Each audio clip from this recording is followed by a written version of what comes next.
This is the Annex, a sociology podcast. I'm Dan Morrison from the University of Alabama in Huntsville. I'm here with Dr. Toran Monahan, professor of communication at the University of North Carolina, Chapel Hill. Torin is enviably prolific, having written dozens of articles and 7 books on the social and cultural dimensions of surveillance systems, with a special focus on gender and racial inequality. Monahan is here to discuss his 2022 book with Duke University Press, Crisis Vision: Race and the Cultural Production of Surveillance. Torin, welcome to the Annex. So good to have you. Thank you, Dan. It's really good to be here. All right. Well, Torin, I really enjoyed reading your book, but I want to start with your title, Crisis Vision. So what did you want to convey with these words, both crisis, which immediately calls to mind about what and for whom, and vision as sense, capacity, and as productive of knowledge? So, good question. With crisis vision, I'm really trying to draw attention to the ways that vision is a form of or a mechanism of apprehending the world, of making sense of the world. So it's not a value neutral thing that you just passively view or see things, but instead it's a way of importing assumptions onto the world. And those, at least in this book, the ones I want to call attention to are those that are racializing assumptions, that are about power, that are about categorizing or sizing people up. So that's where the surveillance portion comes in. Crisis, though, the connection that I'm making there is that we are in a time of crisis, all kinds of crises. That, the book was composed largely during the early days of the pandemic, but we also have the racial reckoning. We also have climate change. We have all kinds of crises, wars around us. So from a more of a social science perspective or a critical perspective, I wanted to draw attention to how crisis then can precipitate a response to others, a response to policing borders or to surveilling others more intently or to victimizing or perpetrating violence against others. So I wanted to get at the sense of conflict that is woven into vision as well. That's more of the theoretical orientation of the book. I'm glad you're helping us unpack that. I thought the juxtaposition between these two terms, vision is such a powerful metaphor in our academic world. Lots of our metaphors of knowing are visual, to bring something to light or to recognize it or, to shine a light on something or to, give a color or texture or nuance to that often is a visual capacity. And then comparing it or adding crisis to it is a provocative thing. So readers, if you're interested in thinking differently through some of the often taken for granted categories that academics use, this would be a good text to pick up. Let me jump in for a second just to say, this idea of shedding light on something or opening something up or exposing really does have it's a mode of scientific vision that really does have its origins in the scientific revolution that as I try to explore, at least in the introduction to the book, that this is also not value neutral. Like what we think of, what you and I do as academics and our listeners do as academics, that this mode of trying to parse the world and illuminate it is also tied to these origins of extraction and warfare and exploitation, that it's not inseparable from that. So that's really like a through line that I try to weave, but it's a reminder for me at least to really be reflexive about the terms I use. Like I agonize trying not to say something like shine a light on, because once I've had that critique, what are other ways that other terms one could use to try to get at the process of making sense of the world that we do as social scientists? And it's difficult, but I think it's a worthwhile endeavor. Yeah, yeah, okay, that's really helpful and relates to I think something we were saying before we started recording was just the fact that you use a lot of different kinds of terms to describe relations and being with. So even the instead of uncovering something or shining a light on it, what if it's communing with or being in the presence of, relating to those sorts of metaphors of presence and coexistence or in co-constitution that might be equally useful or also useful in describing relations between knowers and objects of knowledge or relations of knowledge. Yeah, I like that because it recognizes that vision is about power. It is about asserting control over something, even if it's mastery of facts. We want to control them. Like the language itself, mastery of something should give us pause. And so I like that framing. All right, well, this segues nicely to the organization of your book. You could have organized this book in a number of ways, but you chose to create chapters on themes in artwork that deal with surveillance in some way. So this book is about what you call critical surveillance art in a variety of ways. So can you tell something about how you came to make that decision and how the chapters work together to illustrate your argument? All right. So for the listeners who haven't read the book, it is a kind of book that engages with art on a fairly deep level, that I review a number of artworks, both visual as well as some performance pieces, some dance pieces. And these are artworks that are oriented toward intervening in surveillance in some way. So they're anti-surveillance or critical surveillance artworks. And I want to do a close reading, or I do a close reading of these works to see what can they contribute to our collective approaches to the problems surrounding surveillance. And I don't just mean artists or activists, but even scholars, policymakers. How do we conceptualize the problems of surveillance and then use those conceptualizations to imagine solutions? And so the artworks, what I found especially fruitful is by thinking about this problem through art, it freed me up to not rely on the same kind of crutches that I would otherwise rely on as a social scientist to say, okay, here's a problem. What's the solution? How does it translate? That's very limiting, I found. And by looking at it through art, it opened up other possibilities because it's not necessarily about a technical approach to solving a problem or diagnosing a problem. It's more about how to activate change or to conjure emotions or conflicts in viewers, or to really agitate people's comfort levels about issues. Okay, so that's in a nutshell how I approached art. The organization then runs somewhat, I think, a logical manner. It starts with more of the individual and individualized artworks that are focused on avoidance. Like how do I avoid surveillance in my life? So there's a lot of colorful art out there that engages with that topic. And then the book proceeds through these chapters of more like transparency, complicity, violence, and finally disruption, where it moves away from the individual more toward the institutional, I would say, or the structural, and finally concluding with a confrontation of the racialized nature of surveillance. And as you were saying, Dan, these ideas or experiments with achieving collectivity or community or survival in spite of that really violent context. That's the idea behind the organization. I just, I'm reading through the book and I'm getting into that first chapter about avoidance or how people try to quite elaborate forms of makeup and styles of dress and masks and things to kind of to avoid visual surveillance or facial recognition technology, other kinds of things.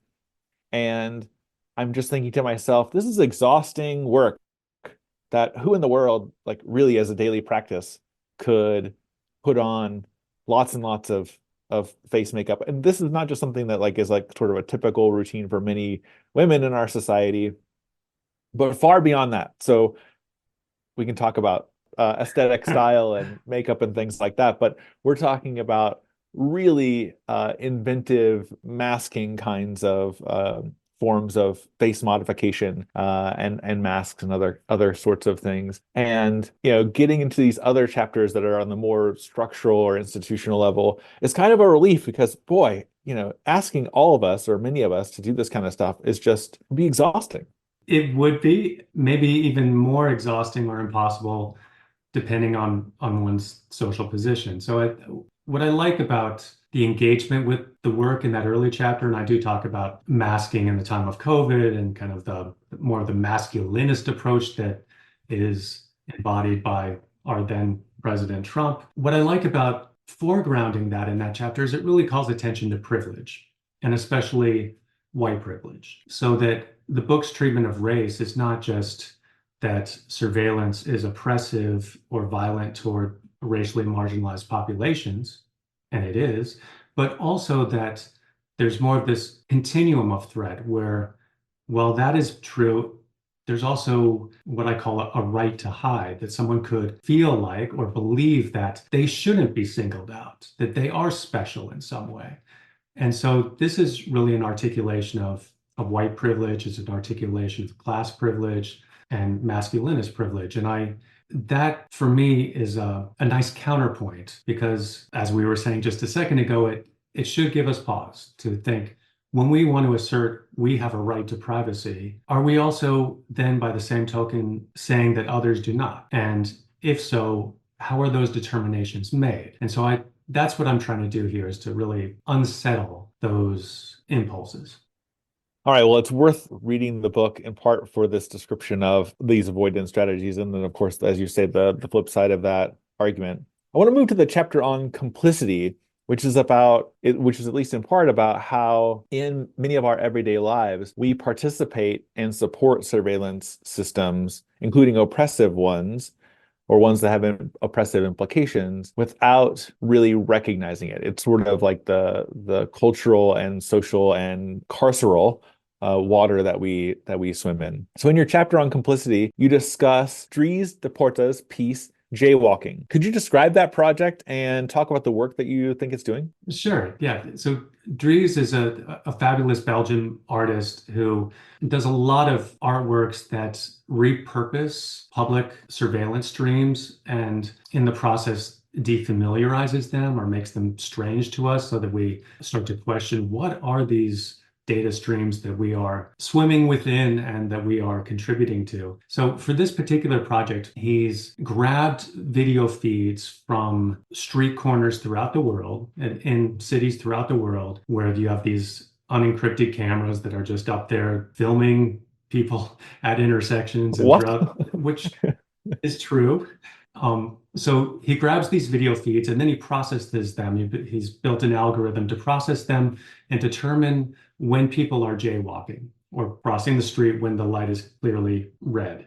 And then he creates a situation for museum goers. It's kind of funny that there's a big red button that a museum goer could press that would, if they want to report this person, this crime to the authorities. And if they do so, it will send a screened capture of that individual to the local police department within that jurisdiction. And so whether or not, the police would act on that, I don't think they would, but it creates a really tense situation for museum goers because they're confronted with this complicity. Like, if they choose to do this, it could have implications for someone's life. If they choose not to do it, it could also have implications for that person's life and maybe their own. So this is more of a philosophical term that developed by Louis Althusser, but it's interpolation. They are hailed as subjects by this artwork and they need to embody that subject to it. So I like this work a lot because it makes people uneasy, and it also draws attention to these data valence systems that we're a part of that we might otherwise not even think about. But it also detaches from that museum space to help us reflect on these larger kinds of surveillance systems we're all contributing to, that we're complicit in, and that have, as we were saying earlier, maybe negative ramifications for individuals or for populations. So I like that as well, that it's like fostering awareness, but it's challenging viewers and it's inviting people to think about data in their lives. I'll put a plug in here for a great forthcoming book. I know this is a podcast about my book, but there's a great forthcoming book by Heather Woods called Threshold. And it's about smart homes in particular, from University of Alabama Press. And she does a wonderful job of really looking at the gender dimensions of this reproduction of domesticity with our smart home devices. And so keep on the lookout for that because it connects to the pervasiveness of these systems and how we normalize them. I thought the example of jaywalking was really striking as well, especially in the sense that these surveillance systems stand in for law enforcement often, And law enforcement is, I mean, I guess in the dominant telling, the hegemonic kind of telling is supposed to represent all of us in terms of keeping folks safe and providing a basic set of social order. But of course, we know that those systems and those agencies are not neutral with respect to major categories in social life in terms of race and class, advantage and disadvantage, privilege and oppression. And one of the questions that comes up for me when I'm thinking about jaywalking is, what is it that I want my state to be doing on my behalf? And then how is it that I'm empowered to ask that question or demand that the state Right. respond to me as if I have a particular purchase on the state or a particular stake in it that maybe others aren't authorized to or don't have in terms of power and space in society. Yeah, I think that's really well said, Dan, because it's also, this is the one of the challenges with studying surveillance is that oftentimes there's this impulse to want to, as we said at the outset, to shine a light on wrongdoings out there, or whether it's police misconduct or politicians or whomever. And that, in my mind, so this is what I try to get at also in the book, it participates in this, what I call a cultural production of surveillance. The way we talk about it also then reproduces it. So if we Mhm. talk about it in the terms you just articulated of you want to draw attention to power differentials and privilege, that's one way of reproducing that goes against the grain. If you talk about it in a more universal way of we're all subjected, we're all, exposed, and that's not right. If you talk about it in a universal way, it papers over those differences that are not just semantic, they are embodied. So I really like that phrasing of the problem. It reminds me of like I haven't seen The Watchmen, but it's like the Who Watches the Watchers kind of thing. And it goes back to like the Black Panthers watching the police and surveilling the police. And even today, when a motorist is pulled over, like a black motorist is pulled over, sometimes like a well-meaning or well-intentioned like white person will come and they will take out their phone and they will record the encounter. On the one hand, you want to say, okay, oversight of police encounters with motorists, particularly motorists from who are frequently over surveilled, over policed, and underprotected. You want to say that's probably a good thing for accountability. On the other hand, the position of being able to document that and feel like that's a safe thing for you to do is bound up in the same kinds of social hierarchies and inequities that are embedded in the problematic that's being documented itself. There's a recursivity to this problem, Mhm. at least in some forms. Yeah, it's if we see surveillance as the corrective to surveillance, I think we're never going to break that Mm. cycle. And that doesn't mean that I'm opposed to accountability and justice, but I think we do have to be attentive to ways to break that cycle as well, because surveillance, at least in the field of surveillance studies, there is such a field. There's a recognition or a growing recognition that surveillance is always about an exercise of power. So if you see surveillance as the answer to surveillance, you are still just trying to reassert different forms of domination or control that align with your politics as opposed to with someone else's politics. So it doesn't necessarily equalize or move us beyond that agonistic or adversarial mindset, Mm. um, which is why I know you will probably ask questions about this, but which is why I try to move toward alternatives that aren't that in the book, with the idea of opacity or something else that is about a collective and not adversarial relations. Right. Okay. Well, that's a perfect segue because the next question is about opacity. So you contrast crisis vision with opacity, and it's likely that listeners who are subscribed to the podcast will have heard my interview with Tom DeGloma. DeGloma wrote a book recently on anonymity and pseudonymity in everyday life. So with opacity, are you trying to describe a zone of freedom that might be both positive and negative in the sense of allowing certain activities while preventing others? I don't know that I would characterize it that way.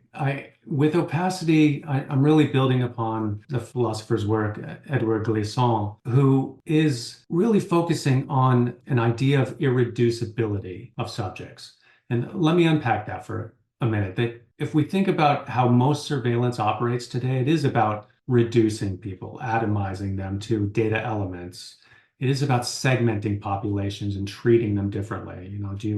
Do you get to go through TSA pre-check, or are you nominated for an enhanced interrogation or pat down? All surveillance today, I think, with no exceptions I could think of, operates this way. It's not like the panopticon where everyone's exposed and we have this uniform social control that is instilled in us. Instead, contemporary surveillance is about reducing you to these data elements, these descriptors, and treating you differently based upon those assignments. So with opacity, and what Glissant is getting at with irreducibility, is that it would push back against that. It would try to create a space where that was not the operating logic. That we're not trying to reduce people, size them up, stereotype them, but instead question what are the ways that we could coexist, that we could be collectives, that we can maybe survive or thrive apart from this larger system that is trying to kill a lot of us. So where are those spaces of survival and thriving that resist that overall liberal logic? So that's what opacity is trying to do. And for me, I write about this in the book too. It's not at all what privacy is trying to do. So privacy is focused on individuals, it's focused on data elements, it's focused on a mobilization of rights, especially universal rights or human rights. And opacity, on the other hand, is focused on the collective. It's focused on not our data streams, but instead our relations with others. And it recognizes that the idea of universal rights is itself tainted, irredeemably tainted at the outset. So it's really a different mode of thinking about resistance to surveillance than we usually use. I think we're going to come back to the themes of liberalism and what our responses are to living amidst ubiquitous surveillance systems and tracking systems. And as you were saying earlier, data streams from our work, our travels across the internet, through online shopping and tracking us with shopper rewards cards and all kinds of things, which aren't necessarily related to the art you talk about in your book, but do highlight how our everyday lives are marked by these continual interactions with surveillance in many ways. I mean, I'm currently in my building on campus here at the University of Alabama in Huntsville, and there are probably a dozen security cameras between my door and the exit to the building right now. And Mhm. normally I'm not thinking about them too much, but they are present, right? And I have no idea where the data goes or who's watching. But in any case, I bet many of our academic listeners and folks who are in other fields too can certainly relate to the idea of ubiquitous surveillance. I'll just jump in because I was teaching my technology and social justice class yesterday and was telling the students about how we have moved to this Canvas edutech platform, and they wanted to know how is that different from the one before. And I told them the main way is it allows a lot more tracking, a lot more surveillance of you. So this, in educational institutions, we are also complicit in these kinds of dynamics, and sometimes in ways we have little control over, right? Which contracts our universities have with platform companies. So we probably don't have a lot of say in that, but we are wrapped up in that enterprise. Oh yeah, we're a Canvas campus as well, and I'm pretty sure there are some minimal requirements that we're all required to minimal engagement we're supposed to have or have to have with that system. All right, I want to focus in on chapter 5, where you address art from the Black Lives Matter movement and its work for both survival and transformation. I thought this was a really engaging and in many ways inspiring chapter. So one piece you highlight is Stop by an artist that goes by Dred Scott. So could you describe this artwork and how you think about it in relation to the movement and its context? Sure. So Dred Scott is an American artist who does some amazing in-your-face confrontational artwork that is largely focused on calling attention to police violence or to racial violence in society. And then, as is a theme with our conversation today and a lot of these works, is I think also trying to implicate individuals or museum goers and for his installations, implicate them in these policing activities in some way, to draw attention to their unwitting participation. So Stop is one such installation of his that he, in this piece, he constructs video walls of dark-skinned men in two different locations, in Brooklyn and in Liverpool. So, across the pond. And you have a video wall on each side of this hallway where museum goers stand in between these larger than life representations of these men who stand and stare at museum goers. They don't shift their eyes away much. They're like as if they're demanding recognition. And they slowly intone how many times they've been stopped by the police. So they'll say, I've been stopped 50 times or more. I get stopped and frisked on a regular basis. I've been stopped.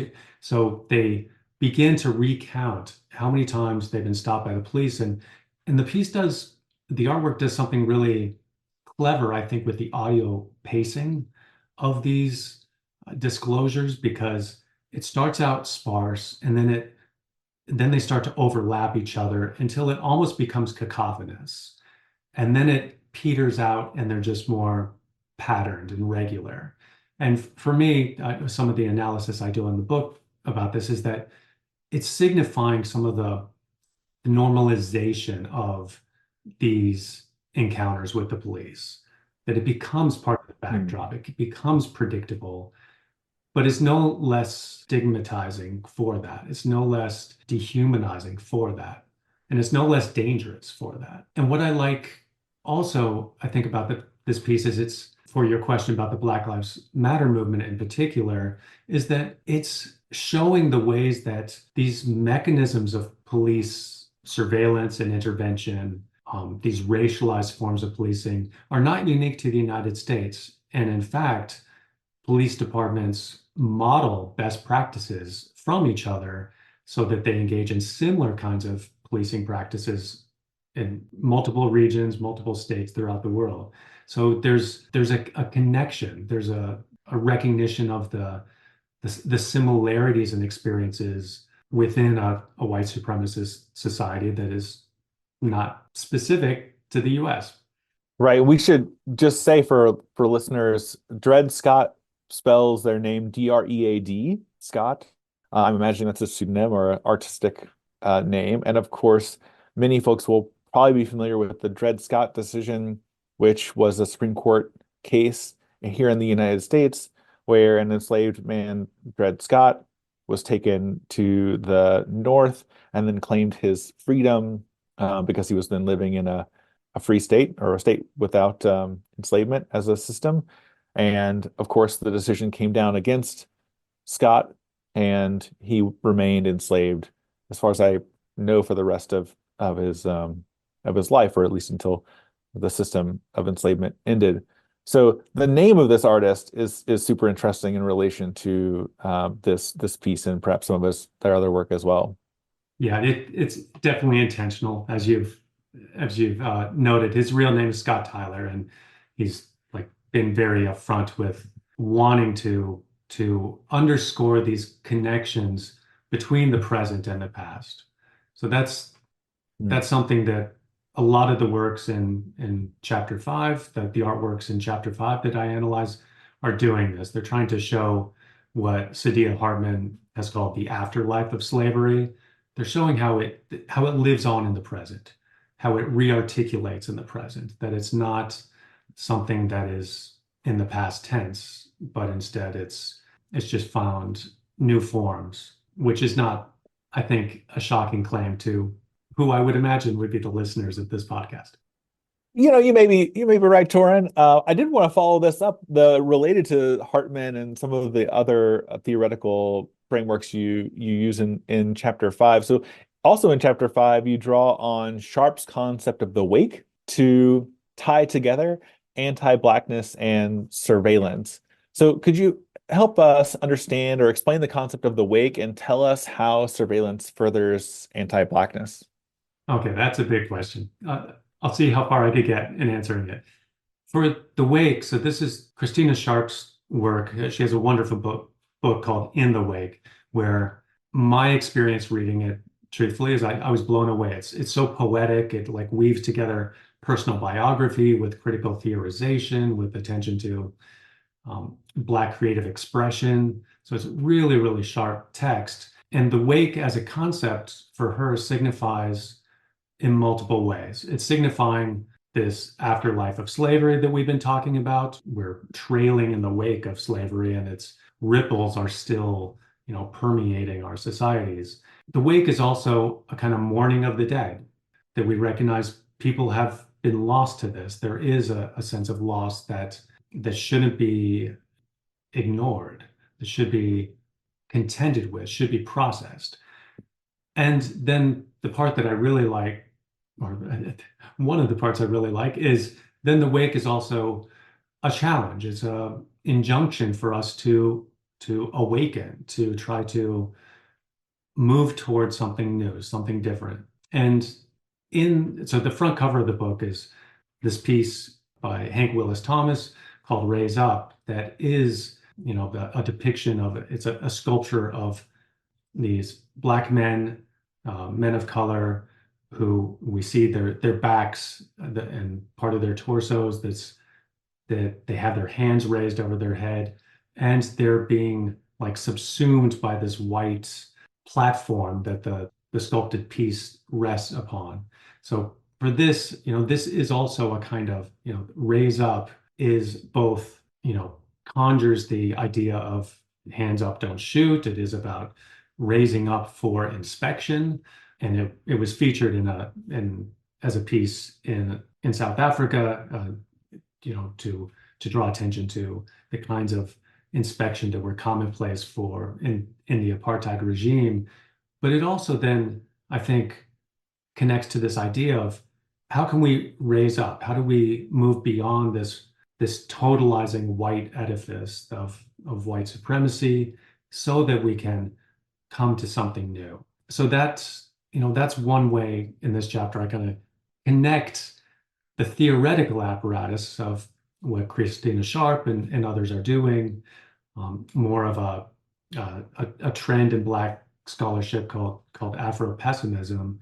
So try to draw attention to the foundational problems of the liberal order, but at the same time, as we talked about previously, what are the spaces of opacity or survival or movement, maybe not beyond, but outside of, or in the fissures of that white supremacist order? This is a good segue to a question that I had about these critical surveillance art projects. Are there some capacities or some attributes that these works share that make them more or less successful? I don't know the answer to that. I guess it would depend on the audience and what they were trying to get out of these artworks. That I think most of them are the ones I selected anyhow. I think they are all moving in different ways.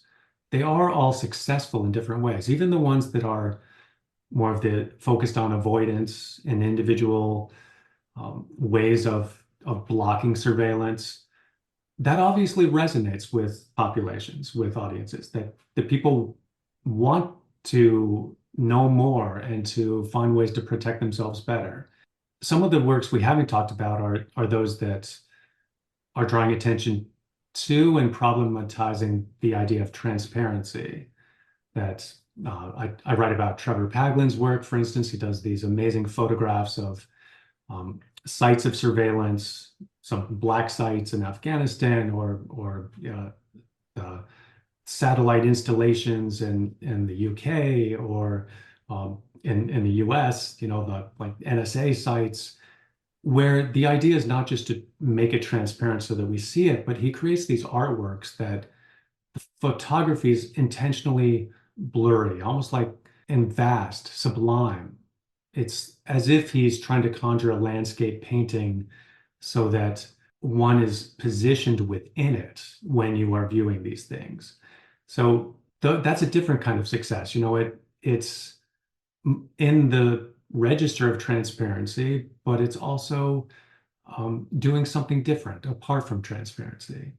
So they're all successful in different ways. For what I think is at the heart of your question is, which ones I would say achieve or work toward opacity.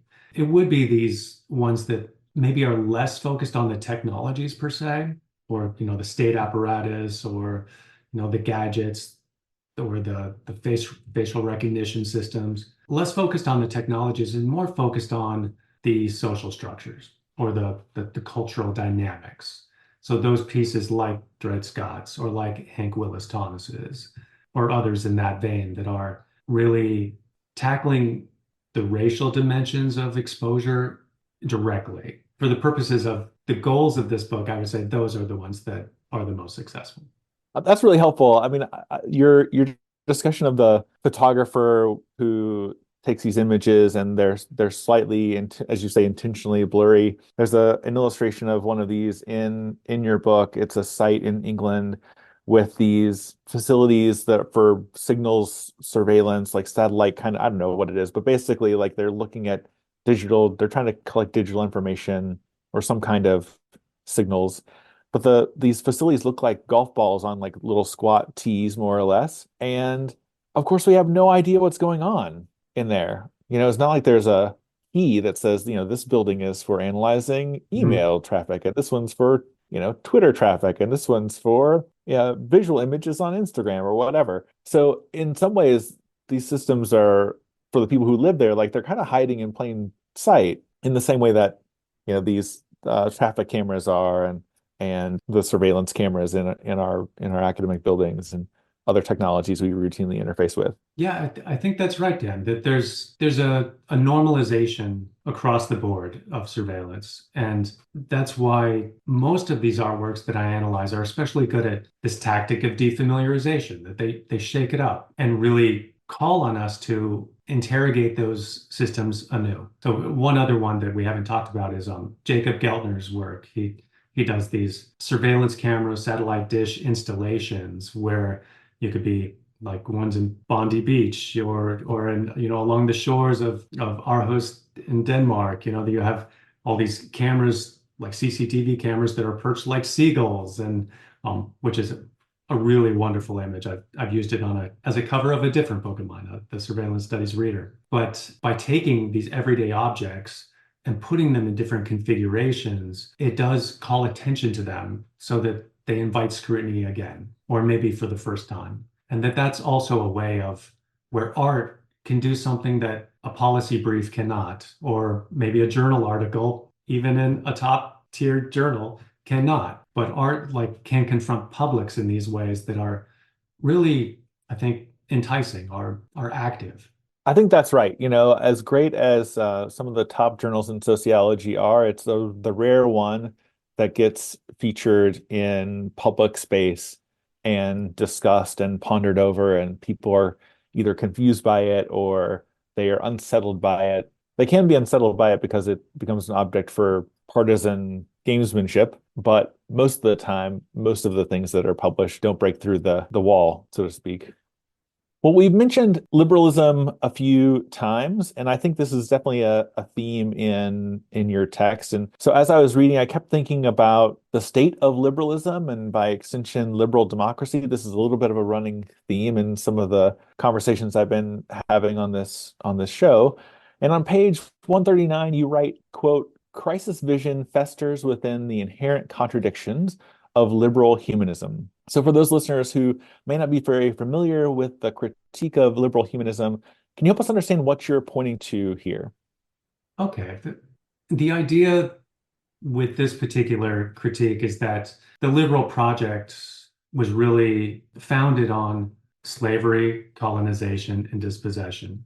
So if you think there was an Enlightenment period where these states founded on universal human rights or dignity or liberty came about, that this is a strand of scholarship, and I think it's becoming much more popular, much more, I think, much more normalized itself, that focuses on how the very things we cherish or value about the liberal order were made possible because of the extraction, colonial extraction, because of slavery, because of dispossession, that those states would not have thrived or formed or even had the same kind of philosophical foundations if it weren't for them being able to exist because of others. So if that's true, and this is one of the I think the principles that the book operates upon. If that's true, then what is the next step? How do we alter that, confront that, challenge that? And I would say that the next step is not necessarily trying to reform that system or try to make it more inclusive in the same way that the defund the police campaigns are not about police reform, which is seen as a very conservative approach to the problems of police violence, but instead abolition.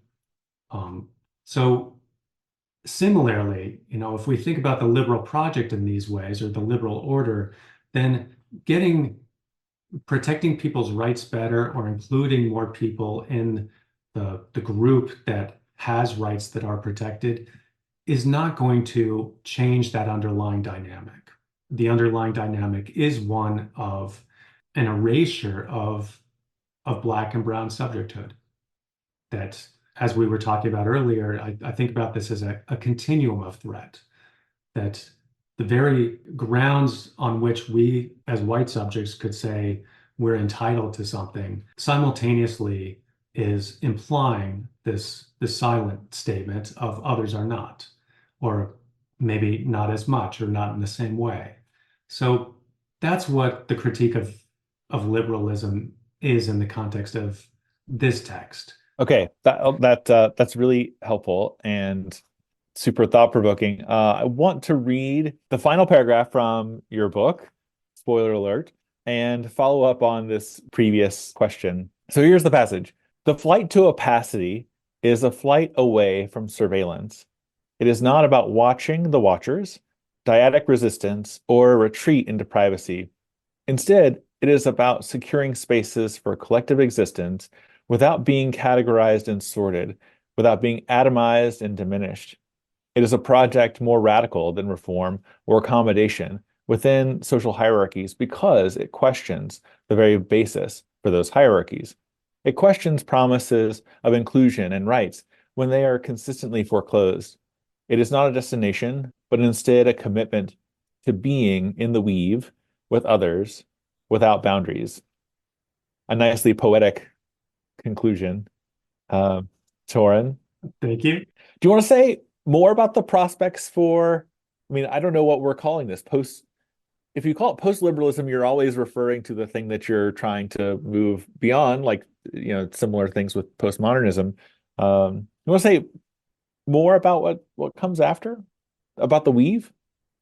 Okay, I hope the weave comes after. I'm not sure that it does. That is the aspiration. That one of the approaches here is what I'm beginning to conceptualize as more of emancipatory collectives. Like, what are the possibilities apart from this liberal order, apart from the state? And there are models for this. So fortunately, it's not dependent on my creativity or other academics' creativity for this. You could look at what are the models there. And one model that I really like, this is a more historical one, is what Alondra Nelson, sociologist Alondra Nelson, writes about in her book Body and Soul, is like how the Black Panther Party instituted public health that was completely apart from the state, like a recognition the state is not going to do this, and it might have other interests in mind for Black bodies. And so let's have this be more ground up, community-based, collective.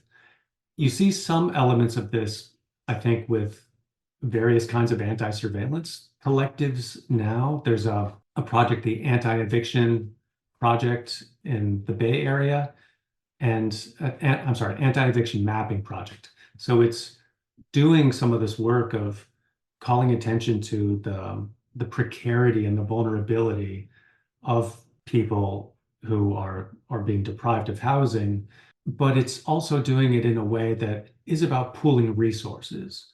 So you could have data scientists, and you could have community activists, and you could have poets, and you could have artists and others who are really coming together to create a space, create a project that is different from what the state would do. So these, to be clear, these are not in the book, but these are maybe alternatives that could come after. If you're thinking more linearly, though, Dan, I would say I'm not that optimistic about that we're going to reach an after per se, that we have all kinds of crises. We've got, rise in ethno-nationalism and climate change and authoritarianisms that, if anything, I think the trend is headed in the other direction. We do have what my good colleagues, Steve Graham and David Murakami, would write about as a form of neo-feudalism that is arising, that emerges both through fortified borders and enclaves, the gated communities and the separations, but it also occurs in digital spaces with these very powerful platform companies that are operating apart from the state and don't even rely on the state in large part, like the Amazons of the world that have their own jurisdictions, their own laws, their own codes of conduct that supersede the state in a lot of ways. So I think neo-feudalism is probably where we're moving, at the same time that I would hope we would try to embrace some of these more progressive alternatives. Maybe there is no one, well, I don't think there is one solution or one end point. The search for such a thing is probably a fool's errand, and many people take inspiration from the idea that freedom is a constant struggle. It's a temporary, precarious, always fragile accomplishment that needs to be renewed consistently, on an ongoing basis. Okay, well, that is a vision for the future, Torin. You may well be right, and there are there's a lot of evidence about not only, I mean, there is the independence of the state from these transnational, global corporations that you mentioned, but there's a lot of complicity in terms of how even laws and policies that were originally intended to provide some ballast to corporate power have been distorted and reframed in ways that make organizing and solidarity much more difficult for regular folks, and that fuel this neo-feudalism that your colleagues are talking about. Incidentally, Ruha Benjamin has a new book coming out about imagination that I'm looking forward to, that may have some things to say along these lines. But I do have one final question before we turn to our more lighthearted banter segment, Torin.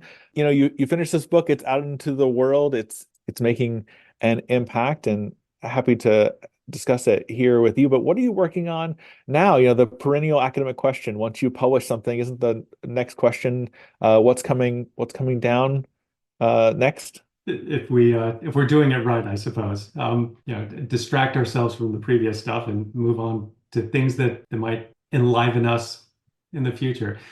I am envisioning a project, so I have some grant proposals out. We'll see what happens, but it would be more collaborative, multinational project, working with colleagues in the UK and also in Canada to look at activist responses to police surveillance. So especially if there are programs like Pegasus or others that are trying to spy on journalists and spy on activists, and to really question what is the chilling effect perhaps of police surveillance of these democratic movements.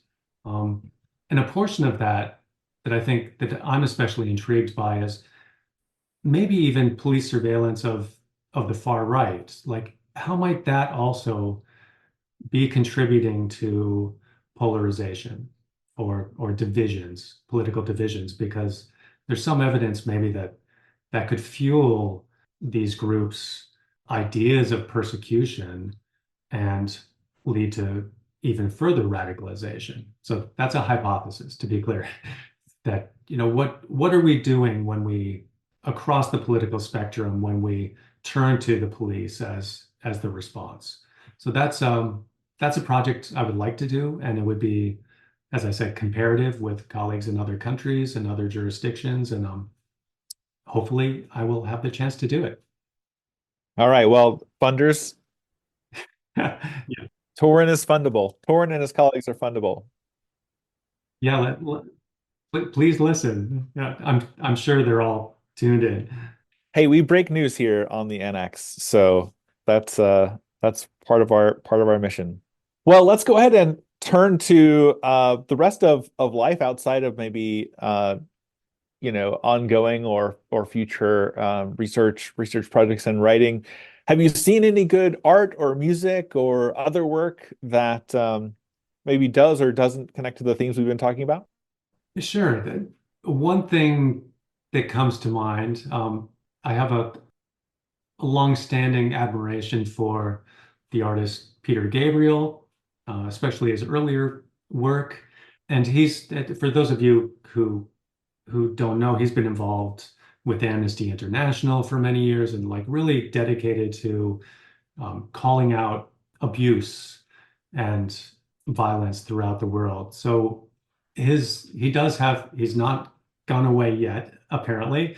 He does have a new album out, and a colleague of mine, Greg Weiss, turned me on to this, that one of the approaches he's taking, and he has a song along these lines too, is called Panopticon with an M, that, can we turn to our our our smartphones and our media outlets and more like guerrilla media, along the lines, I should say, of like forensic architecture or Bellingcat, that are like these investigative grassroots journalism that tries to unearth human rights violations. So it's like more in the trenches kind of investigation that is really against the grain. So that's the idea, behind. I think that Peter Gabriel's after, like, can we shed a light on these other atrocities? Which, um, I admire the work of forensic architecture and Bellingcat, but as you might suspect, given our conversation over the last hour, the impulse to reach for transparency as a corrective does make me wonder if that is the most powerful response.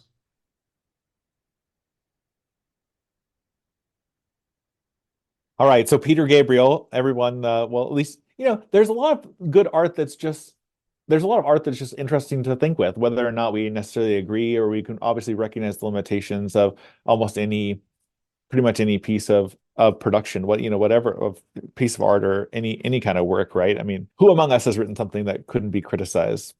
Perhaps none of us. How about you, Dan? Are there works that have drawn your attention?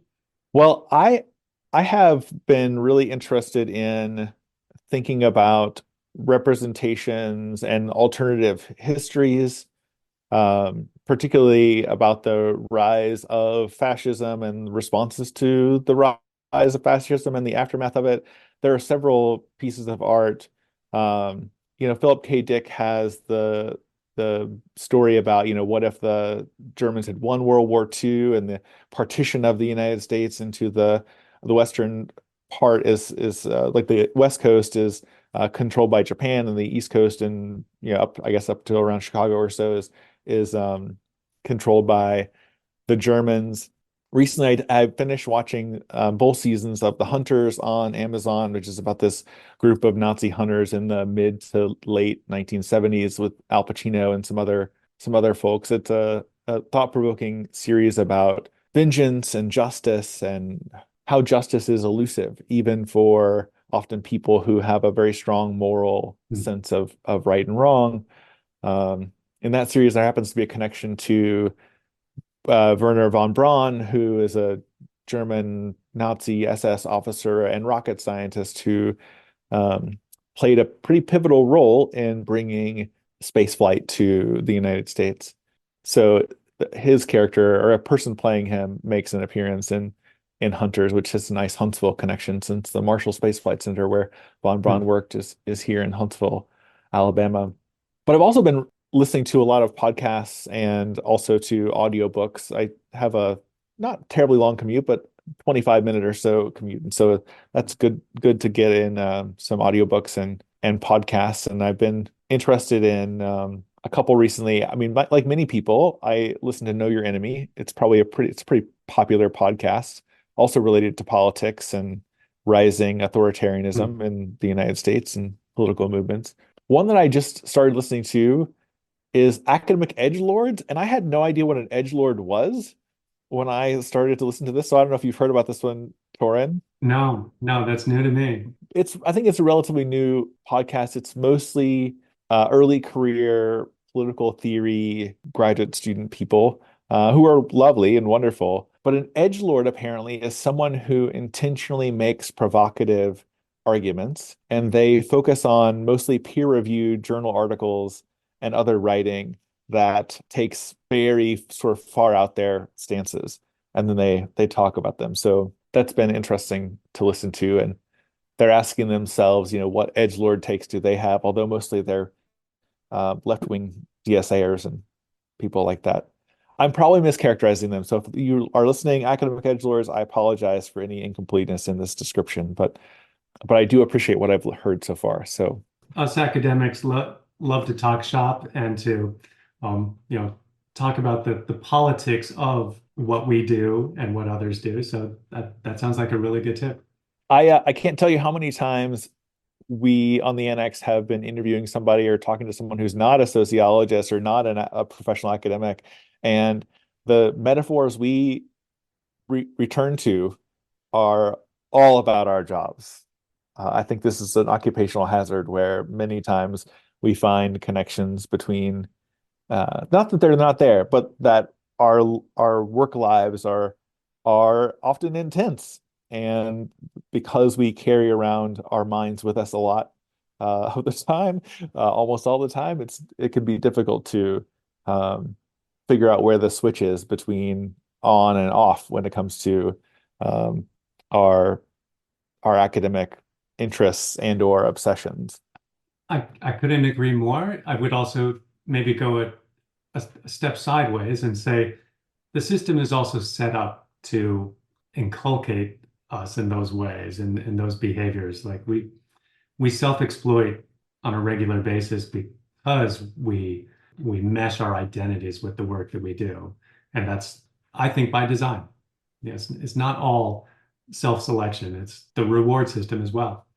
Oh yeah, and certainly socialization. So we not that this is a thing that people that mars our conversation or changes it in any way, but I said it on one of Torin's classes when Torin, you were on the faculty at Vanderbilt, and so I was among a bunch of other graduate students at that time, and that's certainly part of that class is certainly part of my like intellectual formation and of course as part of the graduate student socialization process into academic life and to some extent the folks who made it out and got academic careers, we are considered the survivors, right? Yeah. Even though many people who chose different pathways are having lovely lives, and am I am appreciative of their example. Well, I was glad to have that connection with you and also that you have survived. And by all accounts, you seem to be thriving too. So it's really good to see. Yeah. Well, thanks, Soren. It's great to have you on. Please, folks, check out the book. It is an engaging read. There's a lot of craft in this book. So if you enjoy good academic writing that has a pace and builds to a creative and thoughtful argument, Crisis Vision, I think is for you. Thank you, Dan. I really appreciate that. Always good to see you, Torin. You've been listening to The Annex, a sociology podcast. I'm Dan Morrison from the University of Alabama in Huntsville. Thanks very much to my guest, Dr. Toran Monahan from the University of North Carolina, Chapel Hill. Thanks also to Joe Cohen, who directs the Queen's Podcast Lab, and to our fantastic producers. Music by Lena Orsa. Thanks, Lena.